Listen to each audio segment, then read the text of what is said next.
Goedemorgen. Goedemorgen. Nou, hier is wat bij u onder de ruitenwisser Nou, dat plakt. klopt het inderdaad. Ja, nee, ik zag een steen hier in de straat en ik dacht van, nou, kijk altijd mijn kaartje in achterlaten. Dat is ja nog altijd interessant voor je missen. Ja, want op het kaartje staat Anonymia. Ja, wat houdt klopt. het in? Dat is onze band. Dat is, ja, we gaan een hele, vind ik zelf, belangrijke boodschap en die wil ik graag met je delen.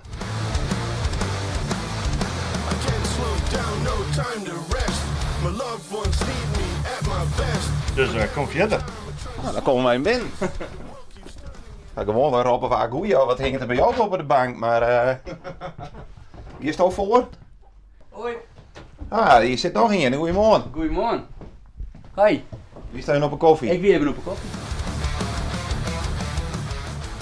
Nou, ik ga er even bij zitten, zoek ze. Ja, dan doe ik. dan hebben we het er even over. Dat is goed. Dus wij brengen een bijzonder boodschap.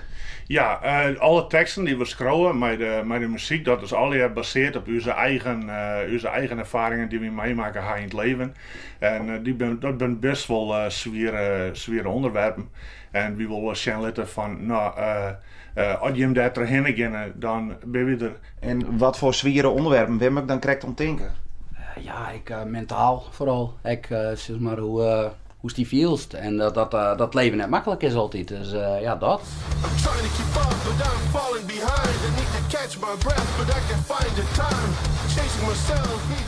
En kan ik dan stellen dat je ook nog een hele moeilijke periode in geweest hast en dat je er ondervinding aan me hast? Ja, nou, de onderwerpen binnen zelfmoord, drank en drugs, gebruik. Het pesten, neem het maar op. Ik ga zelf een hele tijd ben ik heel veel pest. En ja, later ga ik best wel drankgebruik en zo.